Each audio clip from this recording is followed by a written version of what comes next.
Welcome to Sons of a Gun, a podcast about the DC Universe. I'm a son of a gun. I'm Alex Gunn. I'm Justin Gunn, and this is a big day for the fam. I'm Pete. And we are going to be talking about Superman, the new movie that is in theaters now. If you haven't seen it, I'm going to put a spoiler warning here at the top because we're going to jump into all of our spoilery thoughts as we review and recap and discuss the movie. For a little bit of context, we're taping this on Sunday morning. We've all had our Sunday morning Pez to get our energy, so we are hyped up and ready to go. And we've all been out there whacking our weeds, getting ready to record a podcast fueled by Pez and Pez alone. Yep. So very excited to talk about this with you guys. We've been doing this Sons of a Gun podcast for a good long while. Creature Commandos was the little appetizer before the main meal that is Superman, which is kicking off the DCU proper in big style, the main story of Gods and Monsters. Chapter 1, that's going to go through Supergirl next year, Clayface, Lanterns, and who knows beyond that. Maybe they'll announce some more stuff tomorrow. I guess we'll see. It's very funny to hear you say Gods and Monsters, something I don't know if I've heard since the last time you said that on a podcast. Like, that is not a thing. They say it right at the beginning of the movie. That's like the first line of the movie, 300 years since the introduction of metahumans, an age of gods and monsters. So they're setting it up right there. But we're jumping ahead here because, as usual, what I always like to talk about here, because I do think it provides a certain level of context, is talking about how we saw the movie and what the reaction was for the theater as we're taping this. It's having a big opening weekend. Initial estimates seem to be about in the 120 to 130 million range, which would put it about on par with not top tier superhero movies, but definitely like really solid, really good opening for Superman. But what was your experience like? Pete, for you, when did you see it? And what was the audience reaction? It was packed house. I saw it 1 o'clock on Saturday in the afternoon. I did the IMAX 3D. You love those premium formats, man. You always go for those. Well, Yeah. I 3D. I Googled beforehand. It was like, hey, do you need to watch this in 3D or is it, and they said, see it in IMAX. Yeah, the computer that I asked the question to.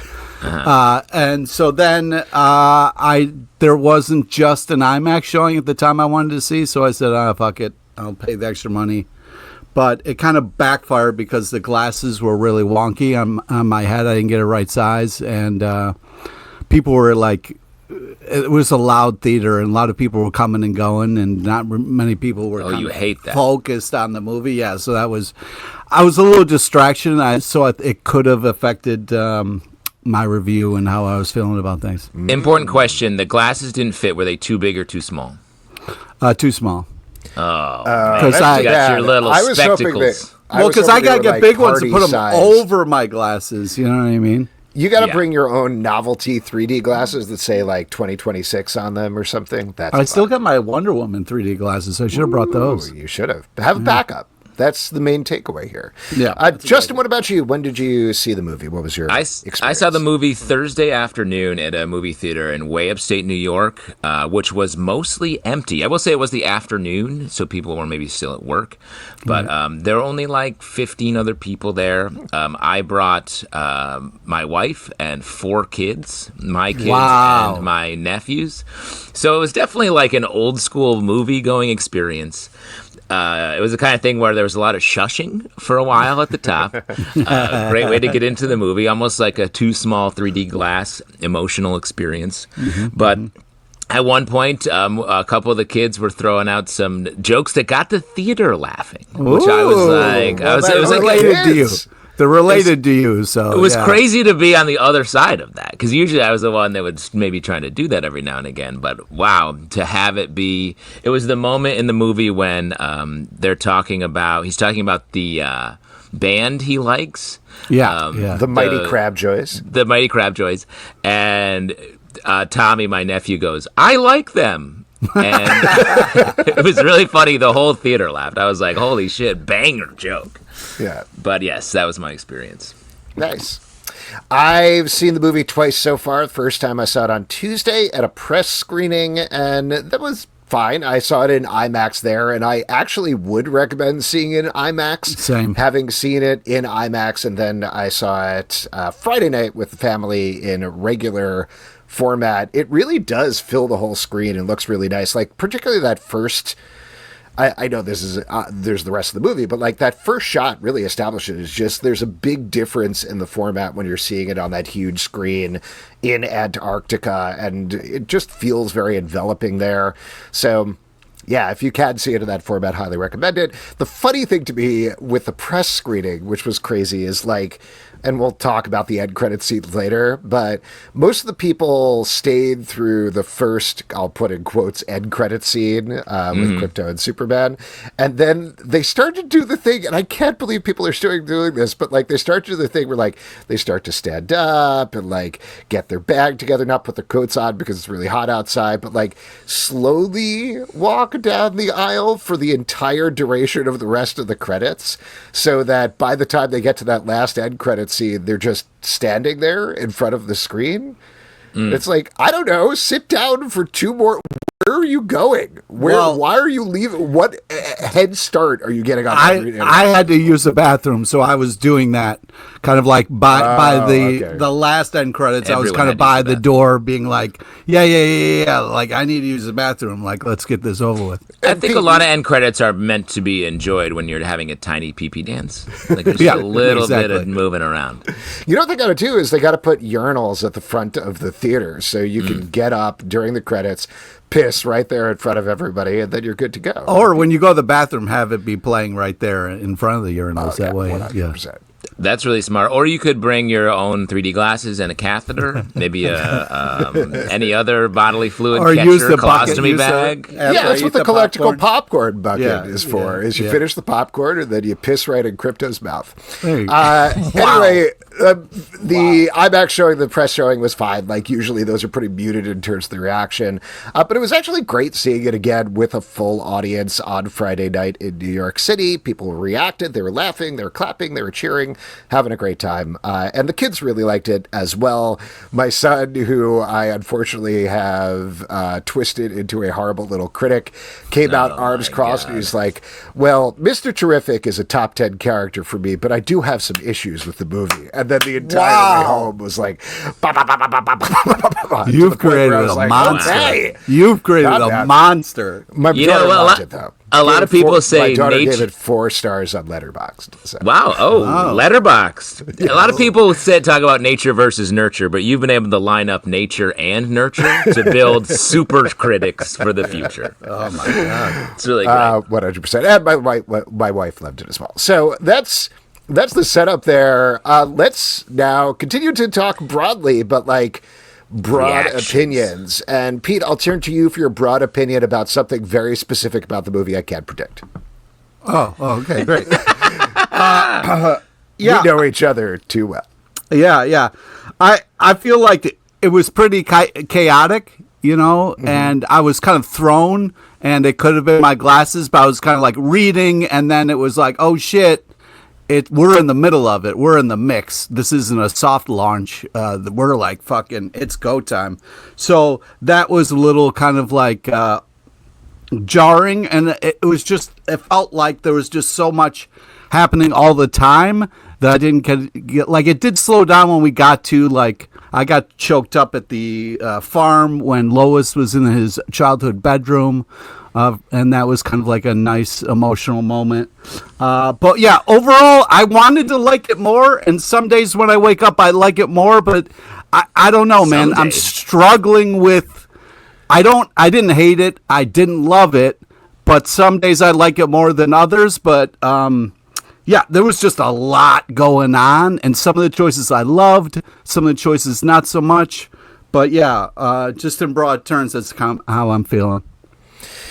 Yeah, I'll just jump in here to say I think I'm actually kind of on par with you, Pete. I liked it better the second time, but I had fun. I'm very positive on the movie. I enjoyed it. Lots of stuff that I loved. Lots of quibbles that I have as well that I'm sure we'll get into, and sort of bigger criticisms as well.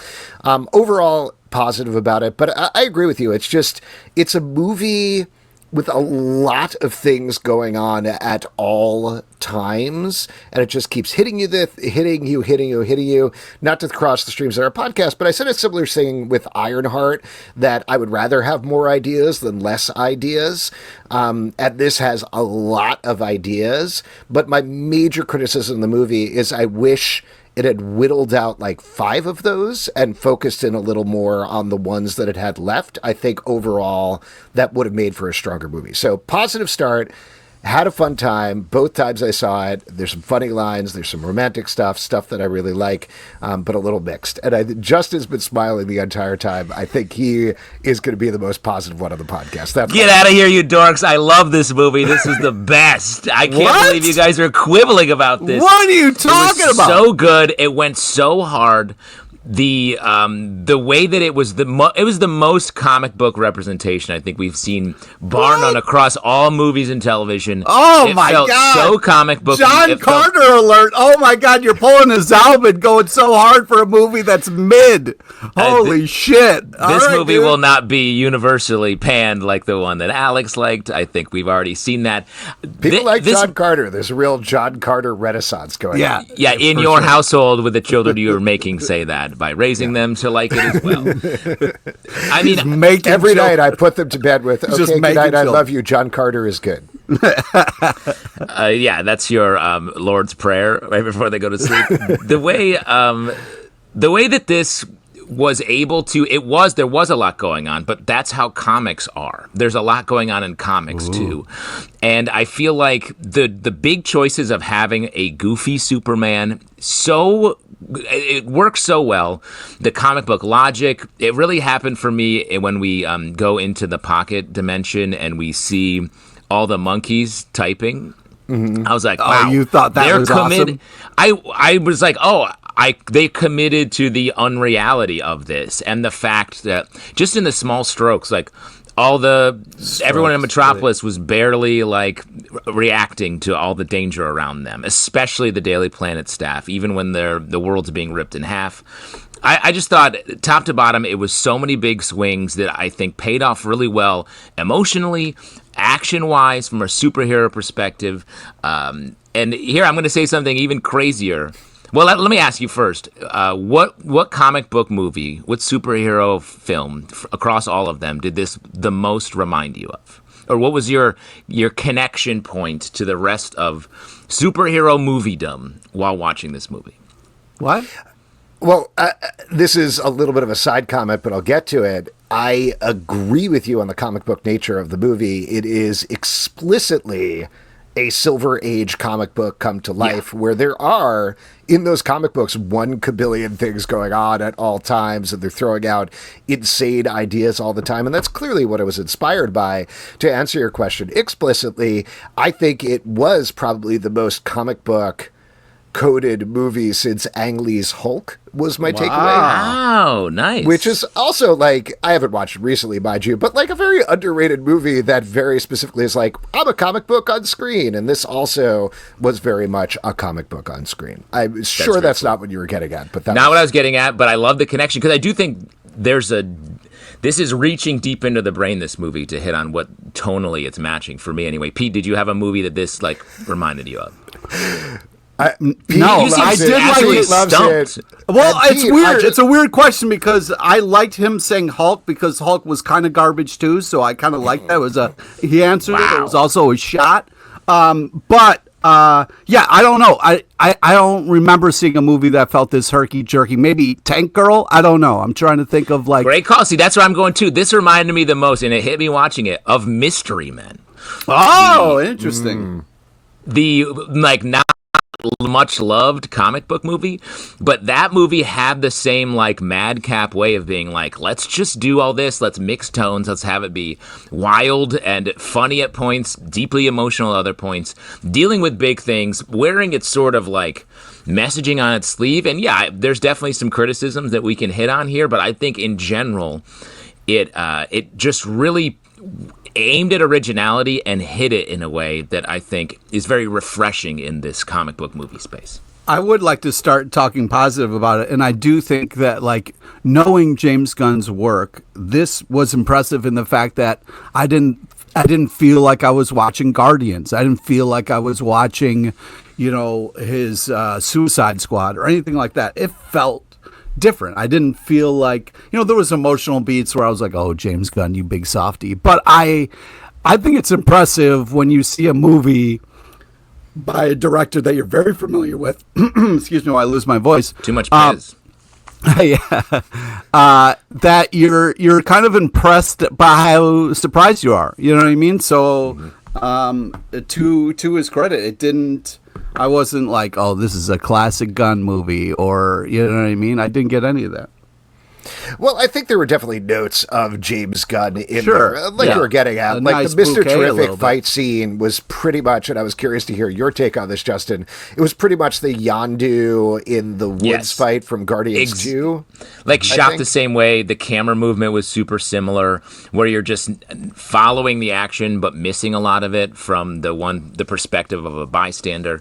But that I like Still this fight good. better. Still good. I actually like this fight better because it gave him a moment to shine. It put us with Lois in a really hard way, which the character perspective, you bounce around a ton here, and that may be some of the jarring feelings you guys are talking about. Yeah, I don't mind it mostly, but it was nice to sort of be with her in this place that was one of this like more fraught scenes, was like going into this portal. And the sort of the darkest path the movie followed was that began with that sequence into that whole Proton River thing.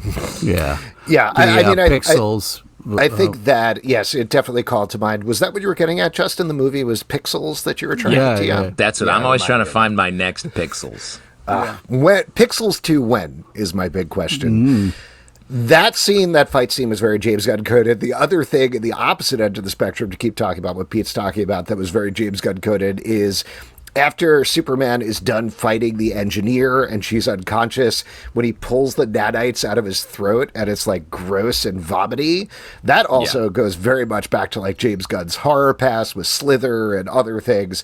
So that came out there. And then the one other moment that was very James Gunn, I felt, was when Luthor hands the Baravian leader, who I'm blanking on the name of right now, a donut, and he's like, "You got to try this donut." It's just very offhand. Yeah. Like that sort of like weird, quirky, offhand humor in the middle of everything else feels very James Gunn to me as Looked well. like a great donut.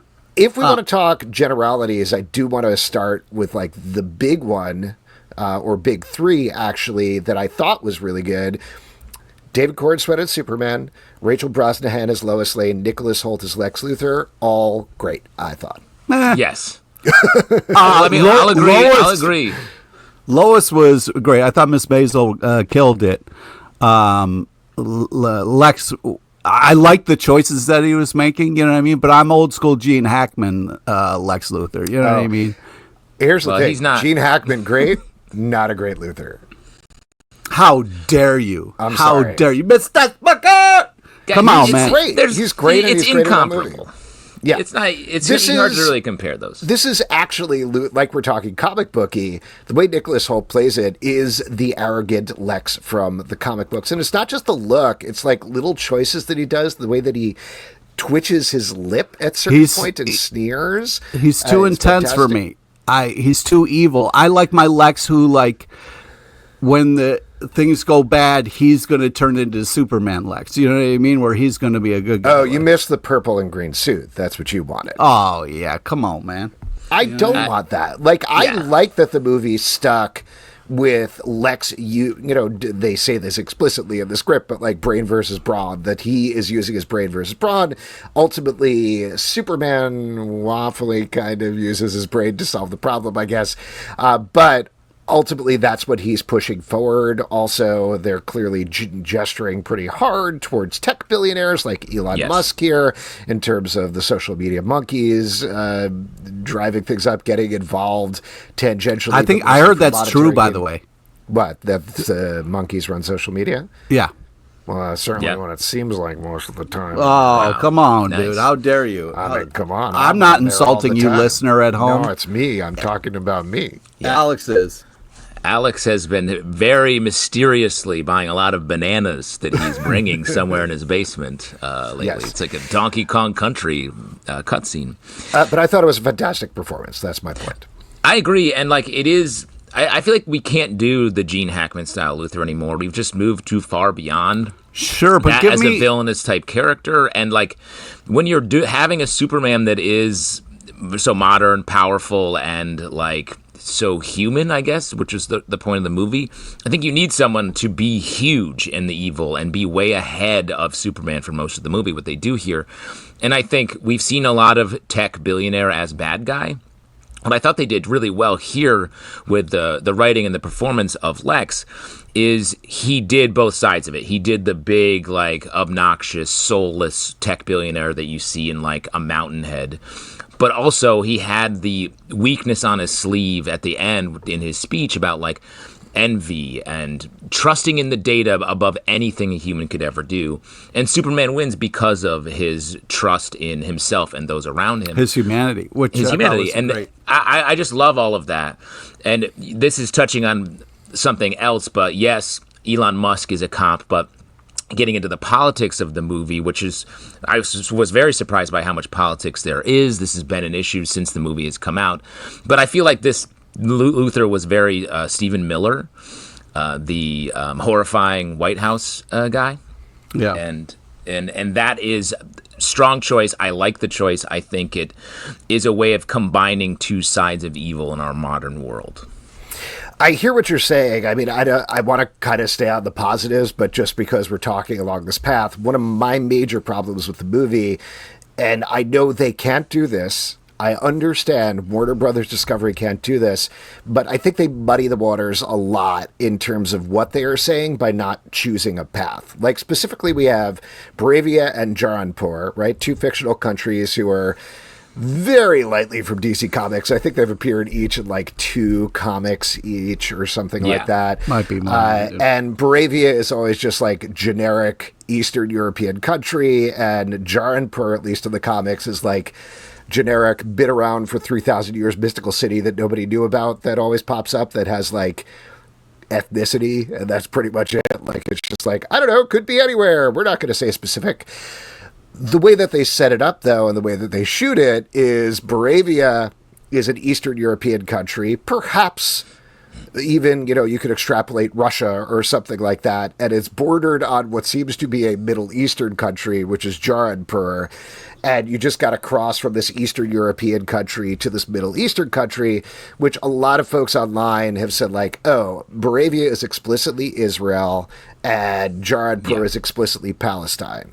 It's not. And this is, I think, part of the problem is, like, if they had dove into it, that would have been a hornet's nest and it would have been tricky. Yes. And well, that's why they didn't. Why they didn't. But because they have kind of Russia invading kind of Gaza, it ends up, in my opinion, kind of being nothing because of that. It's more just like, you know what you should do in these situations is be good, period. And that's fine. But as a viewer, I want to see something that is a little more focused and a little more explicit, even while I understand from the business perspective why they can't do that. Well, but I also think, like, you can't, if you want to touch on those issues without having to do what you're saying, get into those issues, which this movie should never do. No one really wants to do that in a comic book escapist story like this. So, like, but to touch on the idea and have it be about, if you want your movie to be about something that is very prescient to people and literally happening in the world around you, I feel like you have to do something that gets you there emotionally, even if you're not using the actual specifics. So that's where I feel like they were able to do a good job of touching on sort of these things without getting caught up in the mire of it, which felt right for me in this movie.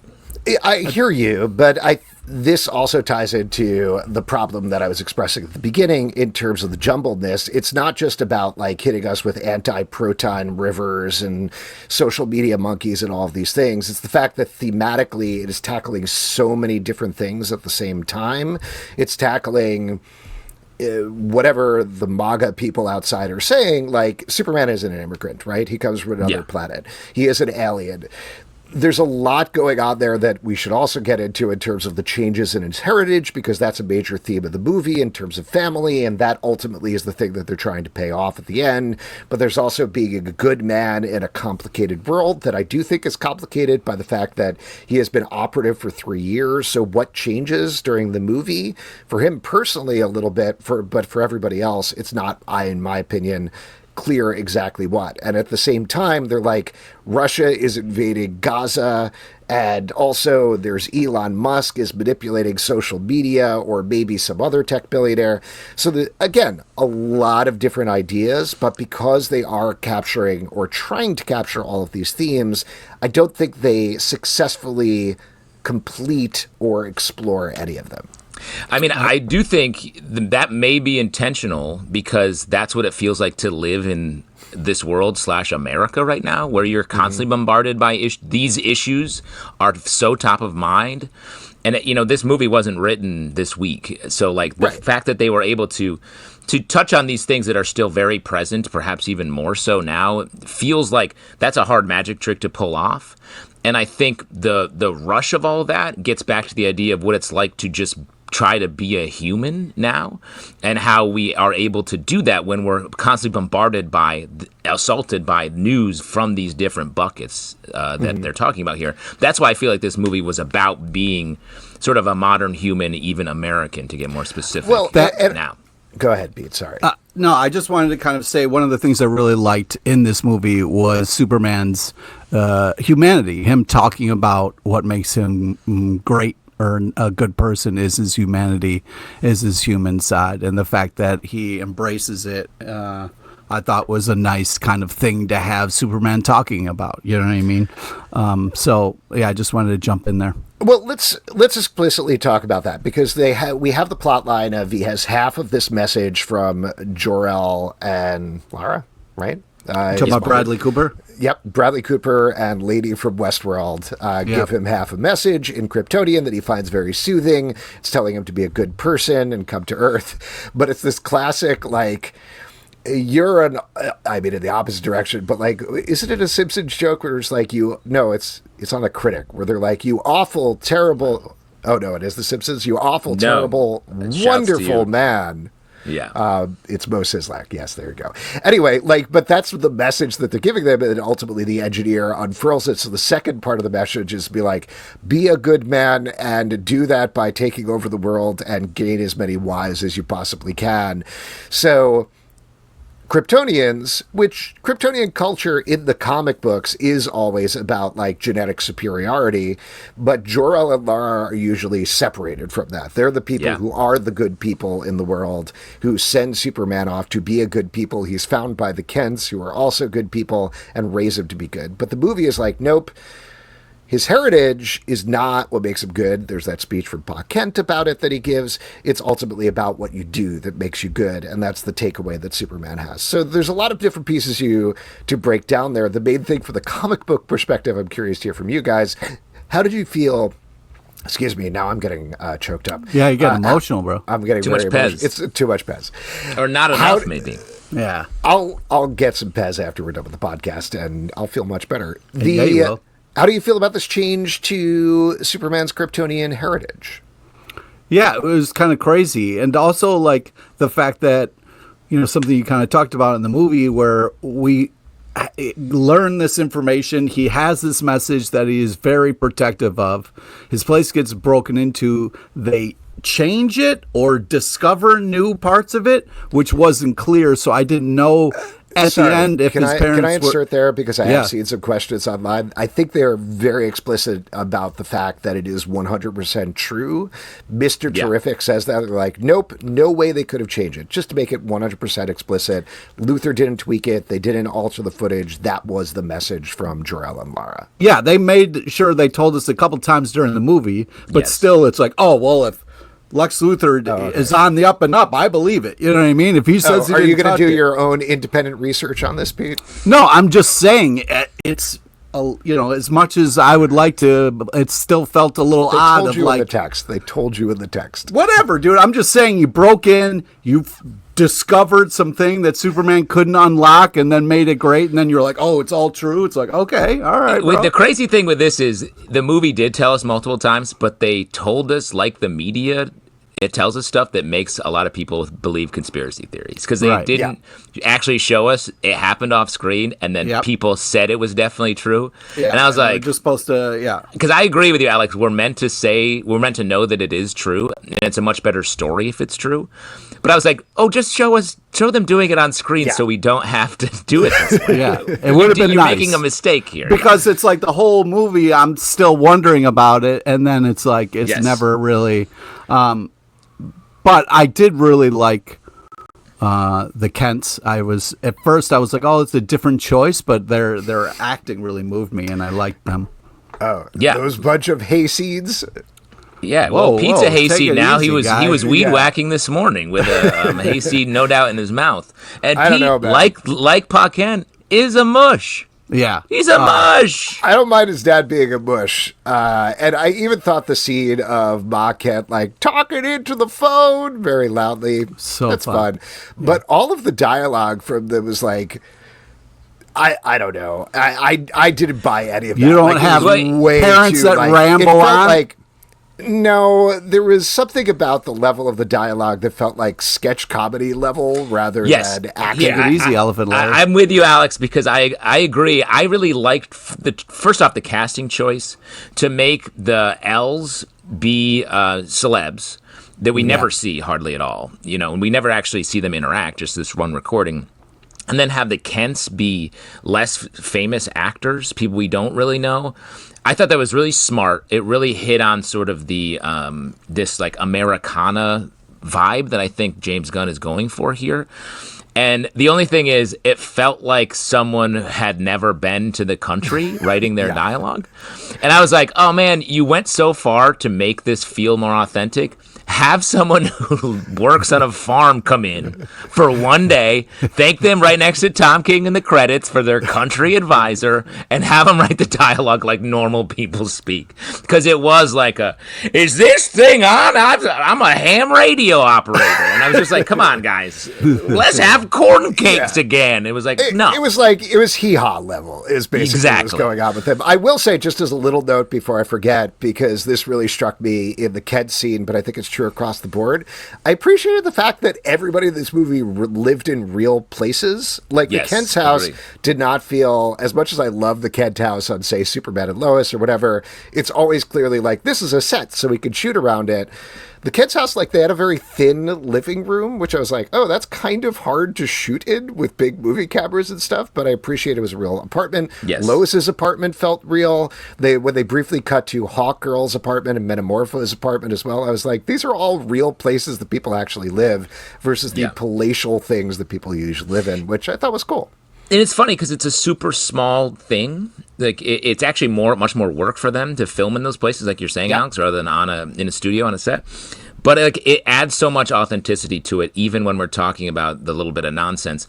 And just to make a comparison, because I feel like even through all of this, Zack Snyder's Superman is still getting a lot of like, well, that was good too. And if you compare the Pa Kent in that movie, Kevin Costner, who was like, let the tornado take me, and this Pa Kent, who is just like perhaps a little broad in his like conversation about living in the country, I'll take this 1,000,000 times out of 1,000,000. Well, that brings up like a little bit of a side conversation that I've been thinking about quite a bit with the comparison between the two movies is, why do we have to make one or the other set of Superman's parents bad? Like, why can't they both be good? I don't know. Well, I think he has to make a decision. And what I liked about that is I think that, people who, and I don't know, but I know my father was adopted. This kind of, who am I? You know what I mean? Like, am I, my past, or am I the people who raised me? It's a tough identity thing. Yeah. So I did like that struggle, and I think of him, being an alien and trying to, be the last Kryptonian and all that kind of shit, even though very casually, his cousin shows up as a drunk, which I was like, Jesus Christ, that was a wild. That was fucking crazy. That was crazy. I was like, what the? That was a real emotional roller coaster where you're like, yay, and then you're like, oh no, that's what we're doing. That's okay. She parties. Yeah, Party too. It's a phase people go through. It's a whole thing. But I'm just saying, like, that's not her whole personality. There was so many great comics about her. Just to have her. I wish we had a movie we could explore that in, but or a comic book as well. Yeah, a couple of great comic books. I really love what you're. I love what you're saying, though, Pete, about the nature of Superman, because I think that was the point. I think the reason you make the L's like imperialistic is because it makes Superman's humanity his choice. Right. And it was him being here on Earth that made him into this person. And I think getting into a larger theme of the movie, like, anyone can make a choice to be a better person. You can have made a million mistakes up to this point in your life. You can be in a place of like where everyone around you is not nice, and you can still make the right choice to be a better person. I think that is the most like populist theme of way of presenting this theme that this movie does. It's the old Colossus, like 4 or 5. All you need is 4 or 5 great moments. You know what I mean? Oh, from Deadpool. Yep. Yeah. It is interesting, just to sort of wrap up this part of the discussion, but to throw something else out there at the end, that Snyder is like, no, Superman is alien, and Gunn is like, no, Superman is human. I will say, personally, I was very affected by his human, I take one step every day, I make mistakes like everybody else. I thought that speech was very well written. However, I have seen some pushback online about this plot point, specifically the idea of Superman rejecting his immigrant heritage in favor of humanity, that ties in a certain way into great replacement theory and other very like toxic theories out there. I don't know. I don't necessarily have a strong take on it. You don't think so, Justin? That's pushing. I don't think the movie is trying to tell us to read that way into it. To me, it's like, it's him making a choice. It's not he's not rejecting his parents because of his choice. He's rejecting their ideas, the way that a lot of people leave behind the negative things that they have in their lives to go do something else. Like, it felt like part of the immigrant story. I could understand the point that people would be making online of like, you should be proud of your heritage and stuff like that. But I think in Superman's specific scenario, he was trying to lean more into the things that he likes, which is his humanity, and trying to be better than his parents on a different planet. And he's still wearing the S. Yeah, I'm not saying you should, denounce anything, but it is about our own path that you have to choose how you want to walk. You can't be like your parents, otherwise you might turn into a movie critic who nobody wants to hang out with and see movies with. All right, hey, lay off my son, man. Wow. You pez eater. Well, it's interesting because you will throw your kids under the bus for a bit, but if somebody else does, okay, it's good to know. That's true of a lot. Pete, that's true of a lot of parenting things where the parent can do that and you can't. Right. Yep. That makes sense. So just as a thing, like spanking, for instance. Yeah, I want to throw out another aspect of the movie that I really liked a lot, which is the Daily Planet. I thought, with some exceptions there are some cast members which I'm like, why are you there? Like Cat Grant got nothing to do. She truly literally but it was fun to see her. I guess. Hey, Cat.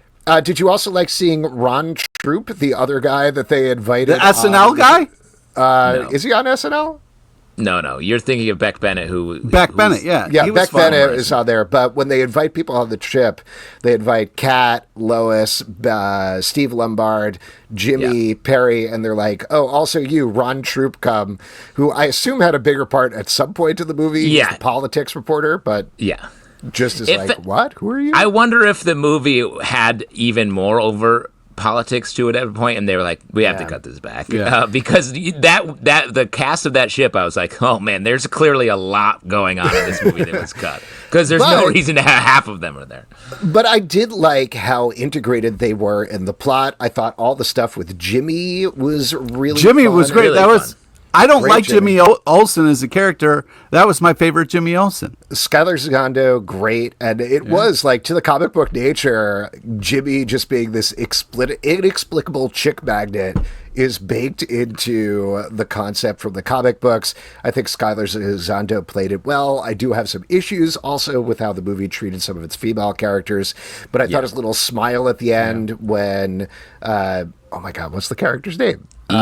Eve is like, we're going to be together forever, where he's like, huh? All right. Yeah. It was kind of nice. That was a nice way of tying that up.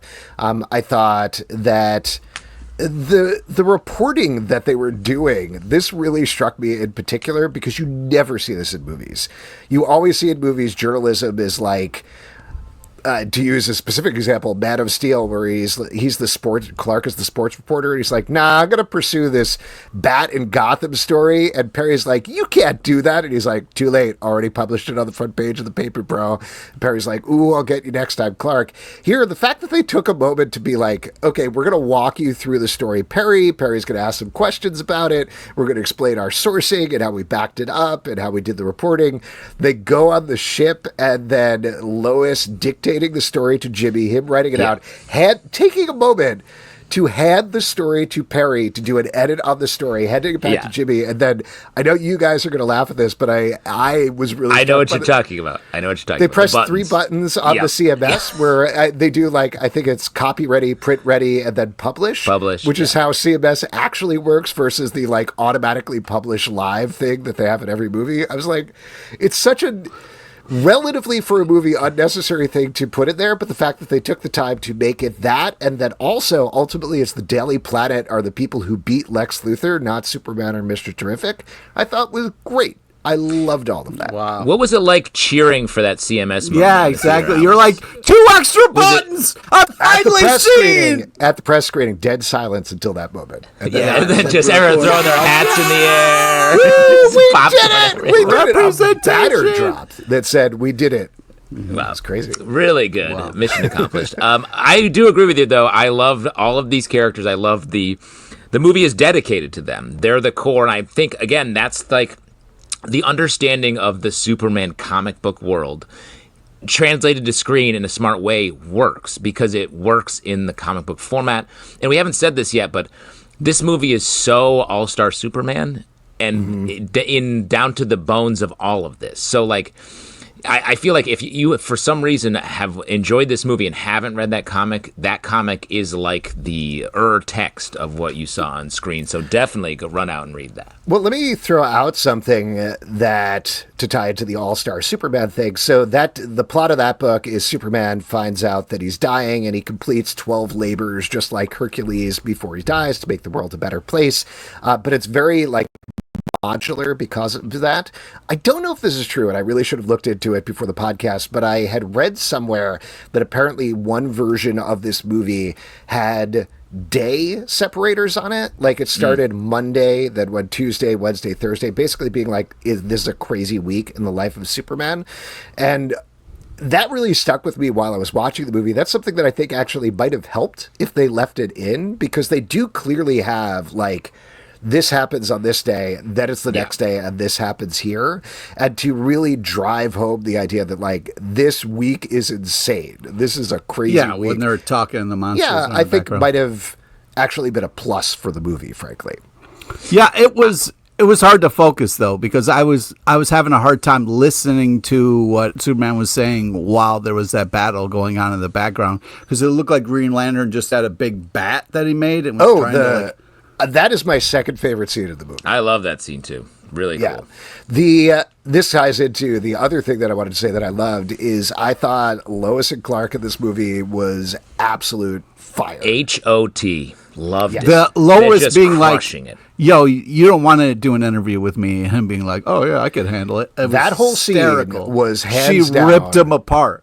My favorite scene of the movie. And I mean, it's so good. Just it's perfect. Two people talking, the blocking in it, the build of it, the dialogue, the way that they nailed the differences between Lois and Clark, and also working, obviously, Superman into there. Apparently, I think that was the first scene they did, because Rachel Brosnahan was like, yeah, we made out for 4 hours, which was a good introduction to figure out our chemistry on set. So great. That whole scene was great. 4 hours. That's a long time to make out, man. Yeah, I agree with you. Chapstick. Yeah, you got to keep those lips plump and fresh. The way that that scene just crystallizes each character, and Clark, Superman's fucked the minute they start that scene. Oh, yeah. And I thought that was such a smart way to flip the dynamic and make him bad at so many things first was really great. And I feel like Rachel Brosnahan is getting so much positive hype on this, and she deserves it. She's excellent in it. But David Cornsweet is great. This is so hard to do, to be this like golden retriever, goofy, like oafy Superman, and have him still be able to deliver those big lines at the end of the movie and still like be the fighter we're rooting for. I thought this was one of the hardest tasks I've seen in a superhero movie. It's like the opposite of the Marvel formula, which I'm not saying I hate. I love that too, but the quick talking, always ahead of everybody move, like he's behind everyone basically this whole movie. And to have that be the hero, it's just an amazing feat, I feel like. It's almost, not to keep slagging off this thing, but it's almost the opposite of the Pod Ma Kent, where I buy when he's like, geez, I really screwed up here. Exactly, yes. Yeah, he's great. He's fantastic. And that scene and the subsequent scene that Pete hated within an inch of his life, when it's not Solaris in the background, the Rogue Sun, which was surprising, but it's actually, I guess, Mr. Mizaplistic, because they call out that it's a fifth dimensional imp. But them fighting in the background, I thought was a beautiful scene. And that's a great scene, too, which is just, again, like mostly just dialogue between the two of them as they're figuring out their relationship. I thought it was wonderful. And the last one that I'll throw out there, just to end that little triptych, that scene at the end after they finish the main fight and Lois and Clark run up to each other, they're like, would you like to have an interview over here? I thought was so adorable, good. So well done, so romantic. That flying kiss was so good. I'm already in the tank for Lois and Clark, but I thought this was just like top tier example of it. Yeah, I feel like in a movie where there's so much happening, they were able to take those quiet moments with them and make them just really work. And, that's all, sometimes that's all it takes is we're with this couple, 3-4 times, and then we just see the camera slowly levitate along with them. I just thought it was a super smart way to do that. Yeah, I didn't hate that scene. I was just saying it was distracting, and I felt like for a lot of this movie, that scene is kind of like there's so much going on, and we're not getting enough information about background things. So it was, I think you're right. It was powerful and beautiful for the two of them, but I was like, oh, it looks like Green Lantern's got a big bat. And then what are the others doing? And I'm not listening to what's you happening. You wanted to be in the action. Care. Well, the point was you're not always with the superhero stuff. Sometimes you're with the people. But at least give me a Guy Gardner afterwards being like, hey, that was close. We got Mixelplack, or like, whatever. Not to keep bringing back to this, but this is where I think like the day markers might have helped, because the implication I took for that scene is like, yeah, this stuff happens all the time. Like sometimes there's a fifth dimensional in, sometimes there's a giant kaiju attacking, sometimes there's a big portal that's ripping a hole in the city. It's just like every day is a new crazy thing that happens in Metropolis, and we just got to roll and deal with it and go on with their lives at the same time. So I hear you, but I appreciated the way that scene played out, because you got the moment of him hitting with the baseball bat, which was very funny, and then it settles to just like this beautiful lighting in the background while they're having the conversation in the foreground. Yeah, but they're fighting for their lives. You know what I mean? It's not as beautiful. They died. They actually died. Yeah, they could have all died. Let's talk about some of the supporting characters, because there's a lot of folks in here. I know top tier character for my son, but curious to hear how you feel. I feel like he's the big breakout of the movie. Edie Gathegi as Mr. Terrific. What'd you think? I thought it was great. I thought he got to be both the sort of cold, analytical antithesis to Superman, but also he got to push through that and be emotional by the end of it, which I think helped us like be aware of the stakes being raised. And he was like, "Oh no, this is really awful." I was like, "Oh, I believe him." And so, I thought his fight sequence, like we said, was really cool. Gave him a little bit of juice. The post-credit sequence, I was like, I don't know about this, but sure. Really cemented him as someone who's going to be with Superman a lot. It felt like as his Yeah, they're opposite. kind of, yeah, exactly. I like that. The Laurel and Hardy vibe. Yeah, the odd couple of him being very cold and kind of manipulating as far as numbers and being like very methodical, and then Superman kind of being the what do we do, kind of thing. So I like Mr. Terrific. He's a great actor. I've seen him in a ton of stuff. Always impressed with his work. I just felt like I was like, we already have Cyborg. That's this like cold, kind of methodical, kind of numbers are the most important thing. Where I was like, I would love to see more of this character. I've seen him do amazing things in comics. Where I just wanted like it to feel like a different character, like other than one we've seen. I felt it was very different, honestly. Like the whole just dismissiveness throughout, the ego on him that actually is well-deserved, I thought was fun. Little things like, come on, I'm goddamn Mr. Terrific. Very funny. Yeah. The stop fooling around already thing after he beats Ultraman, I thought was fun as well. And also even like the bits like... I don't know, there was like a little thing, but after Lois goes and talks to the Justice Gang in the Hall of Justice, when he comes outside, the way that he's sort of like putting on his jacket as he comes out was very funny. Like it was a bit of physical comedy, followed by the garage door opener joke, which also was very... That was fun. The biggest joke swing in a movie I've seen in a while. And I thought it worked, but I was like, whew, this is sweaty. This is a joke. This is a because hard it's joke. sitting in it. I was like, there's so many things happening in this movie. This is what we're doing. It kind of reminded me of the squirrel moment where I was just like, no, that's great. I'm all in on the squirrel moment. That was, to me, that was such a specific, I know we're jumping to somewhere else now, but like that was such a specific rejoinder to the crowd that for decades now has been like, why do we need this hero to save a cat from a tree?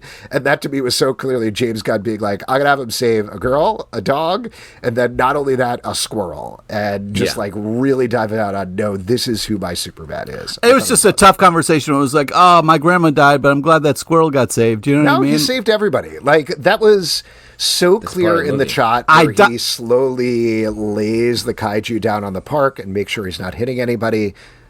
Pete, are you getting at the deaths in the movie? Is that what you're going to bring up? Yeah, I felt like, that there was so much chaos and so many, you know what I mean? Like, I don't think you're writing things around the edge of the scenes that didn't necessarily happen. I think that's what you're kind of doing.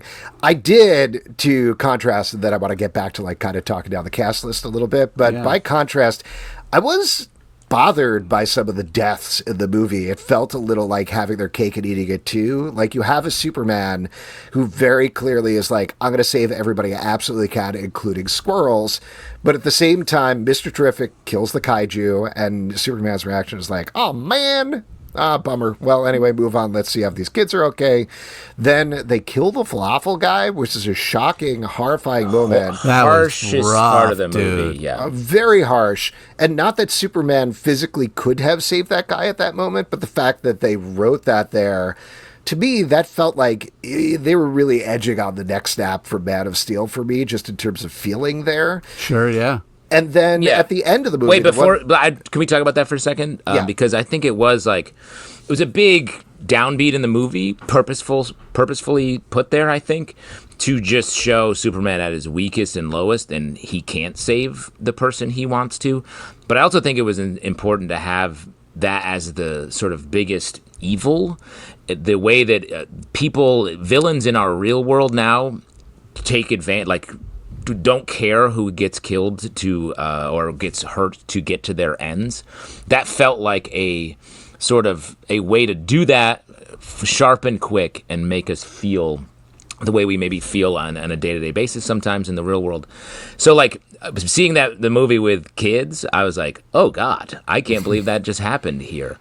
But I do think the fact that it was just a single dark point right there was good for the shape of the movie. Yeah, I have thought about this, but I haven't necessarily explicated how I feel about this. I do think there's also something about the fact that the man was a Middle Eastern man who was killed that is potentially dicey, but I don't want to speak to that as a white man who is not Middle Eastern, so curious to hear what anybody... Speak to the personal emotional idea, but from a political standpoint, I felt like that was the most Stephen Miller I was feeling about Lex Luthor, where he was like, I don't care about these people. This is an immigrant. I'll kill this person to just get a piece of information out of Superman. Like, that's all he wanted there. He wasn't even... So, like, it felt like one of the bigger political moments in the movie. The other death that I was going to throw out there is Hawkgirl killing the leader of Baravia, which to me, that was the moment where I was like, I don't know about this one. And that ties into another thing that was a little dicey to me about the movie, is what exactly Superman did over the course of it. By which I mean, like, what if Superman has been around for 3 years and been good this entire time, and everybody knows he's good? Obviously, he's wrestling a bit with the message from his parents throughout the movie, but what changed in terms of how he is inspiring, very specifically, the Justice Gang, very specifically Green Lantern and Hawkgirl, that led to them getting involved in this conflict? We get little notes of it, but specifically we see Green Lantern eating his Fruity Pebbles and watching the footage on TV of a kid in Jaranpur. We see Hawkgirl washing her hair and doing the same. But it felt to me like, to preserve the surprise of, haha, they're getting involved in the conflict, there was a scene missing there that showed what had changed with them because of Superman. Yeah, I agree with you. That was definitely the bit of the muddiest part for me. Like, that Hawkgirl, like, killing the leader, I was like, this doesn't feel like, to your point, like, they were inspired to act on behalf of Superman, yet they killed a person, something Superman would never do. So it was like, okay, and it was just a little confusing. I also feel like the movie was telling us so hard that Superman was going to go and stop the conflict there, because that's what he had done before the movie started. It felt like the kids with the flag. I was like, it has to be Superman that saves them. It has to be. He had the flag. And then it wasn't, and I was like, and he's like, I'm a hero. I called my friends. It was like, well, yeah. But, like, and we the can way all he do was like, that. hey, kid, I know you want Superman, but guess what? You got an upgrade. I was like, doesn't feel like an upgrade. Well, and that moment also came so soon after Superman being like, brains over brawn. I know how to solve this problem. Krypto, kill this guy. Yeah. I was like, that's also not brains over brawn. Yes, right. But I'll give it to Superman, who has the movie built in the idea that he's wrong a lot. So, like, I'm like, that's fine, because it was really, friends over brawn. That whole section of the movie to me was weird, including, and I know we're jumping all over the place, but including the Ultraman reveal, which, at least to me, was pretty obvious from the beginning. That's fine. Yeah. Like, I think they telegraphed that pretty effectively. But talking again about themes, there's something to be said about, like, Superman fighting against his self and his heritage, but I don't think they drew any sort of line there with the Ultraman reveal. I thought for sure they were going to, too. It felt so clear to me. It was like, oh, here's a Superman without humanity.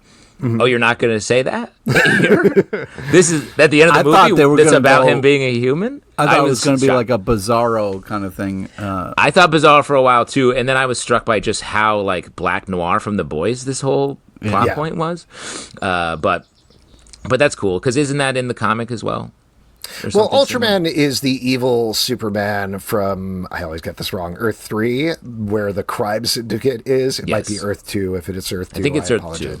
Yeah, it's Earth. It was, I think, originally Earth 3, and then they changed it to Earth 3. Doesn't matter.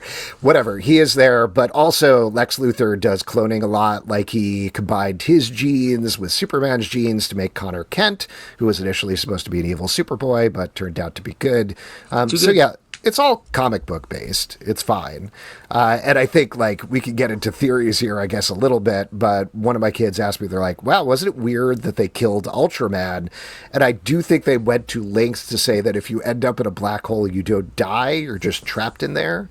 So given that I think they are getting into some sort of multiverse thing, I think Ultraman has the possibility of coming back with some sort of crime syndicate or something like that, potentially at some point. I don't want any more of the Polly Pocket dimension stuff moving forward. They set it up, though. There's a throwaway line from Lex Luthor where when he's explaining his portals, he says, I found a pocket between the two universes.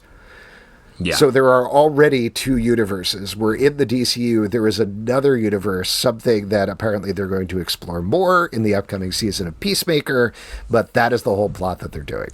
Great. Sorry, Pete. Well, let's see. I feel like they may shy away from multiverse, given we've all had too much. We don't like it.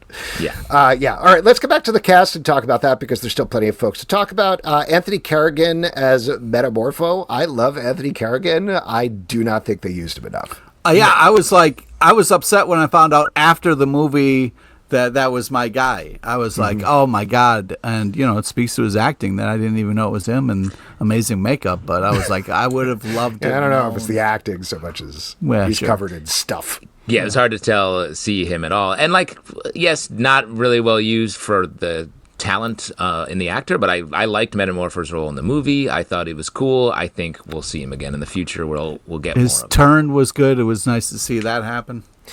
He also led to, I think my favorite line in the movie is when Lois and Mr. Terrific are trying to get them out of the portal, and Mr. Terrific is like, I found 4 of them, and Lois is like, 4, and he's like, yeah, Superman, a dog in a cape, a green baby, and a squiggle man. Squiggle Man definitely made. I laughed out loud to an empty, quiet theater at that point. Yes. Oh, wow. Squiggle Man is great.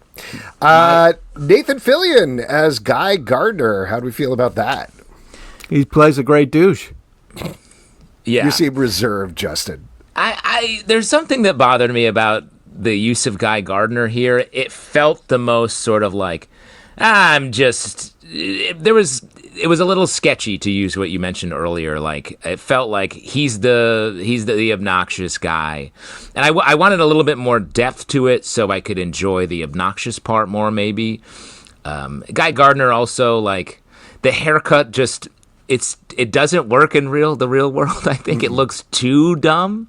Guy Gardner looks sort of dumb, but it's what a dumb person thinks is cool. And in this, I was like, no one looks in the mirror and thinks that's cool. He was also, what accent was he doing the entire time? I don't know. It was like, a little, I'm a goofy dude. Yeah. I liked him. I did like him creating the Green Lantern middle fingers in the end fight. That was fun. But yes, I agree with you. How are they going to square this Green Lantern with the very totally different television show lanterns? He's in it. He's in the show. I know. How are they going to square I don't know. That's and crazy. Apparently he's given interviews. Nathan Fillion's like, yep, he's the same dude in that. Which makes me have serious questions about the tone of the HBO show. Agreed. Because it's clearly different than I thought. I love Isabella Merced also, and I thought she was really underserved as Hawkgirl. Like, yes, her just screaming the entire time. And I tell you what, I didn't need the screaming. No, I did not too need much. it. Unnecessary. And not hurt a little. Let me be honest. Dolby sound. One of my favorite characters. She has such a great, cool backstory and a lot of great stuff.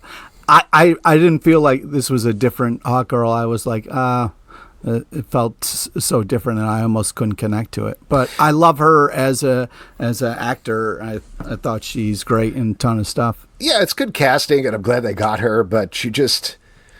It was one of those things, like a lot of the Daily Planet staff, where it was like, why are you here? I'm not quite sure what you're adding to this movie necessarily, versus setting up an eventual Justice League or Justice League International or whatever they're going to do. There are a bunch of other characters in the movie we can talk about. We haven't talked about the engineer necessarily. Well, real quick on just... I loved the way they took the horrifying moment from Superman 3 and just made it a character here too, and used it well for its horror ends. And I like the final confrontation where Superman was fully beaten, dying, and came back through sheer force of will. I thought that was cool. Yeah. One thing I will say, which is sort of like a side thing about the Engineer, but the Engineer is a Wildstorm character who was initially part of Stormwatch. And eventually the Authority. It was weird to me as a comic book fan see them be like, yep, that's Planet Watch is what they're part of. Like, it's just slightly off. But I do want to laud the movie for not turning it into an Easter egg hunt the entire time, which I thought was great. Like, there are Easter eggs in there. On the highway towards the end, there's a Gotham City sign, so you know that it's close by somewhere. There was... I think like a Jurgens way or something like that, calling out Dan Jurgens in one scene that I saw.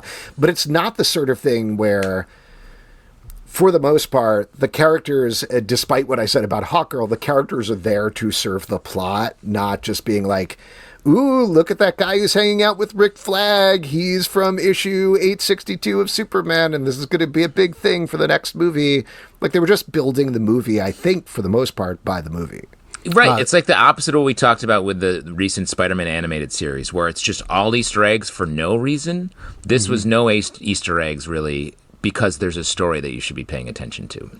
Better. Yeah, even Rick Flag is not like I'm sure this is going to tie into his appearance in Peacemaker Season 2 in some way, but his role in there was to be government official who is sympathetic to superheroes, and that's pretty much it. What were you going to say, Pete? I was just going to say that, speaking of fun characters, my favorite line was James Gunn's brother saying, I think we can all agree Lex Luthor sucks. Playing Maxwell Lord. Why wasn't he in the movie more? That was weird that Sean Gunn wasn't there more. Aren't we seeing him in some other movie? Well, he's going to be in Peacemaker, and then, yes, probably. So maybe that directly contradicts what we just said. But I will say, these moments with these characters, Easter eggs, if you want to call them that, the camera actually shows that, like, we are meant to see them. It's not like something where you're catching it. Kara Zor-El, who we didn't get to see her face at all. Yeah. What? What are you talking about? Yes, we did. Her hair was covered. She didn't really get to see her. She was you didn't like her hairstyle. She was kind of a drunken, stumbling around. Did you watch The Ring instead? Like you saw Samara from The Ring with her hair in front of her? Because you could clearly see her face in several scenes. Her and John Cena showing up as Peacemaker to me were the most clearly like ties to the bigger universe. But also, we know Peacemaker Season 2 is coming, so that's what that's kind of teeing plug up. it. And Supergirl is done in production, so we know that's coming. So I do want to, again, like, laud them for only including things and teeing up things that are actually 100% happening versus things that may never happen. Can we very quickly talk about Crypto, because that is a major part of the movie that we haven't talked about. What did you think of Crypto? Well, the kids sitting next to me were very much thought Crypto was their favorite part. It was tough because it was like they went with this idea that Crypto is a young dog and still being trained, so not really aware of. So like it was a little frustrating to be like, Crypto, get it together, we need you, buddy. But by the end, you really they justified it because like, well, it's a drunken dog, so she's not going to train the dog, and things she thinks are cool are not cool Pete, for everybody you have else. such uncle energy. You're like, she's too drunk, dog's not trained enough. We got to get this guys together, otherwise this movie universe is never going to make it to college. I thought Crypto was cool. To your point, Pete, my wife and the kids loved it. We have a dog that's a puppy that acts like that. We felt seen for like, wow, our dog is crazy, and it felt better for us to watch Crypto be annoying as well. Be a drunk. Yeah, sorry, I like to party just with Supergirl.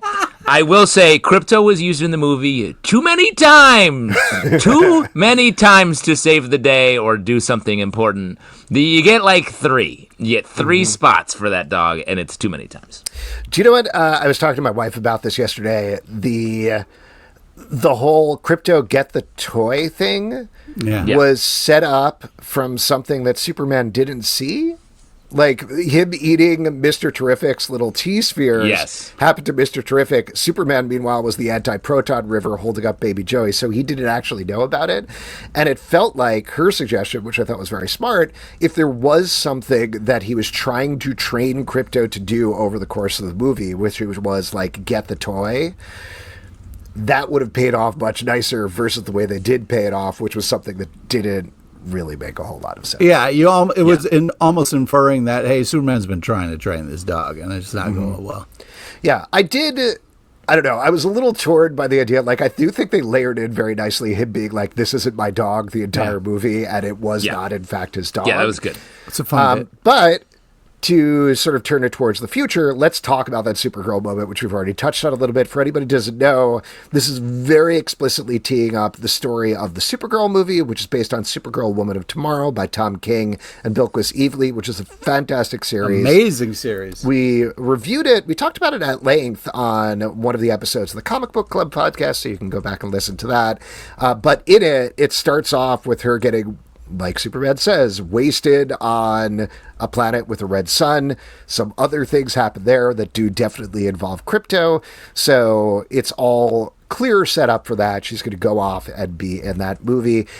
I did think it was weird that was not a post-credit scene. I feel like it broke up the flow of the ending of the movie a little bit.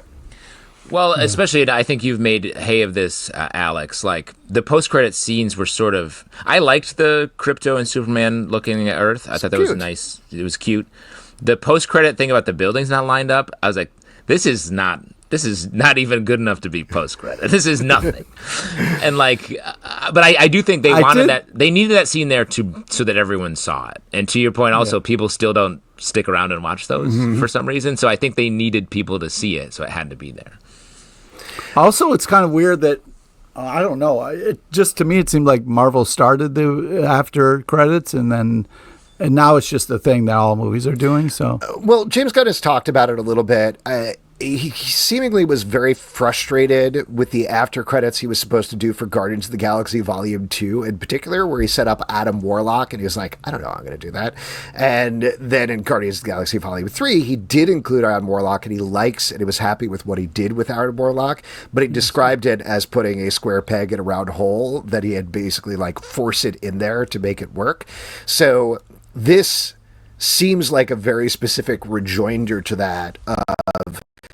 He said, if we do after credit scenes, they're just going to be fun little things. We're not going to be setting things up. And maybe to the point that we're talking about, he's overcorrected a little bit in the wrong direction. Yeah. Or maybe the reason it was he wanted the kind of Supergirl stuff for the teeing up and not have people miss it, you know? Yes, that's what Justin said. But I think, like, also, it ends up being a weird continuity thing because Crypto has left in the last scene and then he is back in the post-credit scene. Doesn't really matter, but I was kind of like, huh, when does this take place? When did this happen? I agree, and it's just a little sticking point in your brain, but still. Lots more to talk about. I did want to briefly mention Alan Tudyk as robot number 4. Gary, another sarcastic robot. He does that those dude's all robots. Well. Yeah, he's all robots all the time. Any other moments for the movie before we talk about, like, future-looking Two stuff? things. I think we comedically have to put away the name Gary for a while. Like, that's a funny name. We all know that. Yeah. My Uncle Gary, very, very funny name. But we've done it too many times as that being the punchline of I'll call myself Gary. Or my weird cousin, it's Gary, all right. The other thing I really liked that we haven't touched on yet is the Lex calling out the different fight numbers over the course of it. Like, I thought that was just such a nice, like, AI, data-driven, this always works, in a way for someone who doesn't have power to feel like they're in charge, and then to defeat him in the middle of that. I thought that was just really, I really like that. It's such a weird idea, but it really worked, I thought. Yeah. Pete, any other moments you want to call out? I just, I've been thinking about what I was saying about Lex Luthor, and it's just hard because Grant Morrison exists and is kind of like a Lex Luthor, so it just seems weird that we're not casting him as Lex Luthor. You want to cast him as Lex Luthor? Sure. Yeah, he walks around looking like Lex Luthor. They. I'm sorry, they. And so, I think they would be a good choice. Yeah. Shouts to Michael Ian Black in the movie as well. That was a surprise. Carlson. They never gave him a name. Do you think he's the Creeper? Because I think he's probably the Creeper. I mean, again, they weren't pushing Easter eggs, but that one could have been. It was right there. Yeah. All right. Let's talk about the future because I think I said this at the beginning. I James Gunn has been taking this very careful approach. He's been very explicit multiple times about saying we're not going to greenlight anything until we're really happy with the script and it's 100% done, which has led to not a lot of projects that we know about are officially greenlit. Like we talked about, we know that Supergirl is coming out next June. That is filmed. They're editing it, doing effects, whatever, that's going to come out. Lanterns, the HBO show, is about, I think, halfway through production, so should be coming out next year as well. The only other DCU project, there's a bunch of other DC Studios projects, but the only other DCU projects we know about are Peacemaker Season 2, which is coming out in August. We know that there's going to be a second season of Creature Commandos, and then there's the Clayface movie, which apparently was a surprise to them because Mike Flanagan's script was so good, but was not part of the original plan. So given all that, what's next? Like, is that enough to tide us over for the next couple of years? For like a little bit of context, I remember this so clearly. The Monday morning after Iron Man, Marvel held a conference call where they were like, that did really well, so here goes. Here's our entire plan up till Avengers. We're going to do all of these movies, and then they did them. Is DC going to do something like that tomorrow as we're taping? Are they going to keep taking it careful? What's next? I bet they will continue to be more careful. If this movie is working, right? I think it's hitting what it needs to hit. But that means that this creative first, let's have a script policy that they're doing, and letting a movie like Clayface that is creatively distinguishing itself go into production and be made, that maybe means that all of these things are just going to be good. Then that's great. Then it's okay to take a little time, and maybe they will speed up a little bit production on these other things. Again, making sure the creative's in the right place. I think that's the best possible situation. Though I was anti-Creature Commandos, and it does feel like that's going forward, so I don't know. I agree with what JT says. I think, this is good news for them. I also think that with Supergirl and Crypto being so popular in this, that will kind of help make Supergirl a great movie as well if they're getting more of the crypto that people want. Yeah, I think, not to box office prognosticate too much, but I think it's the sort of thing of like, and we don't know what it's going to end up at this weekend as we're taping, but if it got $200 million, that's the sort of thing where you get Warner Brothers being like, more, we need more, give us more money, let's go. And if it had bombed, obviously we'd be having a very different conversation where they'd be pivoting entirely from the plan. The way that it's hitting is like just above or right at the mark where they're probably breathing a sigh of relief of like, oh, this worked. Yeah. And I think that gives James Gunn enough, and Peter Safran enough ammunition to be like, exactly what you're saying, Justin. Our script forward approach is working. Let's keep with it. Let's not greenlight Teen Titans and Batman Brave and the Bold and everything with like half-baked scripts right now. Let's wait and see. We got a couple of other irons in the fire. We got the Batman Part 2. We have Dynamic Duo, the animated movie that they're doing.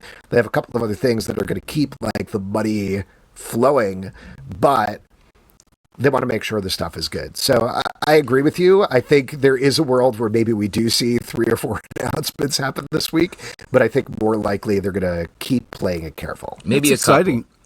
It's exciting about the Clayface movie, though. It's nice to hear a script is so good that it kind of won everybody over. And rumor has it it's built out of the Feet of Clay Batman episode. Batman animated series. Yeah. So, which is awesome. Very good. I was going to say one other thing that's what making movies used to be called, where you have a script and you do that. So, like, I think we're really just it's like, maybe they'll do this crazy thing, like what everyone did every time before the, like, sugar rush, the Pez freak out that was the beginning of the Marvel Cinematic Universe. It's not, don't blame Iron Man for being able to, get a bunch of comedians together and make an amazing movie. You know what I mean? I'm not blaming it. I'm just saying, like, it got out of hand. Like, it got to the point where, like, they started to make stuff that they didn't know how to make with a lot of the recent movies. And, it's really tragic. It's really a tragedy that they took the biggest, most successful engine that they were building while it was going. And to use an old improv term, like, build the plane while you're flying it. Yeah. They did that for billions and billions of dollars of movie budget money, and it worked so hard until it didn't, and it's been a series of like half-finished planes barely landing, and making their way through. So like, I agree it's time to change. I hope truly that Marvel can do the same thing and go back to making movies. Just to wrap up this particular thought here, just to do like for the business side, let's talk for the fan side. What would you want to see if they start announcing a slew of movies and TV shows? I'll mention apparently James Gunn, from working on the movie, is considering the ideas of a Mr. Terrific TV show and a Jimmy Olsen TV show spitting out of this, though. Again, Careful. Yeah. Careful. But what would you want to see? Like, as a fan of this stuff, what would you be most excited to see directly after this? And I'll start just like, this is the dumbest thing to say, but I'm worried based on what James Gunn has said that they're going to veer away from this. I would like to see a Superman 2 because he has said like, yeah, I have an idea for a Superman thing. And I'm like, just do Superman 2. Just super. That's. I mean, I was going to sort of, I have two answers. I was going to say the same thing. Like, let's get a sequel going because we're going to want another one of these in 2.5 years, I think. So, like, that means you have to start now with the nugget of an idea. So I think Superman 2 would be a good thing for him to go directly into working on. I do think, it feels like Tom King was a big player in the buildup of this movie. He feels important to the creative here. And he's been working on a character that I think we've all heard of called Wonder Woman for quite some time. Mm-hmm. I feel like a Wonder Woman spinning out of the recent Tom King run is maybe a move they will make. Batman, they're going to stick to the Trinity, I feel like, and Wonder Woman movies have worked from a box office perspective. So I think it's a smart move to go that way. Well, I think they started this fun bit of the Justice Gang, so it would be nice if we kind of picked up and saw maybe how that turns into the Justice League, and that'd be a good way to kind of get Wonder Woman in there. It's funny. I feel like what they were doing with Justice Gang is so like not necessarily the Justice League, the like comedy version of it. Like, is that where we're headed? Could they do that? Would they do that? Well, they've already said, and who knows where we are on this, but that they're going to continue Jolo Maraduena's Blue Beetle like he exists in the DCU. Yeah. And then they also were at some point working on a Booster Gold TV show, and part of the not necessarily the Justice League is Blue Beetle and Booster Gold having this very odd couple friendship going on. So that would be fun. I mean, what about Justice League movie, but it's really just about the Wonder Twins? You know what I mean? That's what everybody wants. Here's the thing. I don't want them to jump to a Justice League, but my main fear right now is they go like, Superman, great. Throw Batman in there so we get Batman v Superman again. They're like, next up, do Justice League. Don't do that. Superman 2. Yeah. That's what we want. Superman 2. Agree with you on a Wonder Woman movie. I am personally totally fine with them scrapping whatever they're going to do with Batman Brave and the Bold and just wrapping Robert Pattinson's Batman into this universe. Yeah. It's a tonal clash, but we already have a tonal clash going on here. So, like, that's fun. The darkness of the Pocket universe is right next to Gotham City. Like, what are we doing? Like, you can make these tones work together. 100%. We shall see as the DCU officially kicks off. We'll be back with this podcast for Peacemaker in just a month, I think. It's coming up very soon, so that's pretty exciting. If you'd like to support this podcast and all the podcasts we do, patreon.com/Comic Book Club. Also, we do a live show every Tuesday night at 7 p.m. to Facebook and YouTube. Sure do. Come hang out. We would love to chat with you about Superman, Apple, Spotify, Android, or the app of your choice. To subscribe, listen, and follow the show, comicbookclublive.com for this podcast and many more. Until next time, Dad, great job. We're so proud of you. Really good work, Dad. And Dad, can you please, you need to get the candy out of one of your son's mouths, and we need it now. Let's go.